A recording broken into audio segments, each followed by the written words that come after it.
பௌர்ணமி தினத்தன்று சொல்ல வேண்டிய ஸ்லோகம். ஓம் கமலவர்ணனே போற்றி. ஓம் சித்திரை உருவே போற்றி. ஓம் பயம் போக்குபவனே போற்றி. ஓம் கால உருவே போற்றி. ஓம் அந்தக நண்பனே போற்றி. ஓம் ஞான உருவே போற்றி. ஓம் கருணாகரனே போற்றி. ஓம் கணக்கனே போற்றி. ஓம் தர்மராஜனே போற்றி.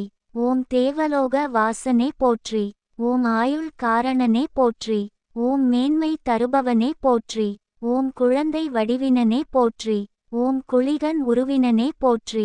ஓம் புண்ணிய தோற்றமுடையாய் போற்றி. ஓம் சித்திரகுப்தனே போற்றி. பௌர்ணமி தினத்தன்று இந்த ஸ்லோகத்தை எத்தனை முறை துதித்து வந்தாலும் துதிப்பவர்களுக்கு நீண்ட ஆயுள், மிகுந்த செல்வம், எதிரிகள் இல்லாத நிலை, மரண பயமின்மை, தெய்வங்களின் அருள் போன்ற பேறுகள் கிடைத்து இறுதியில் மோட்ச நிலையை அடைவார்கள்.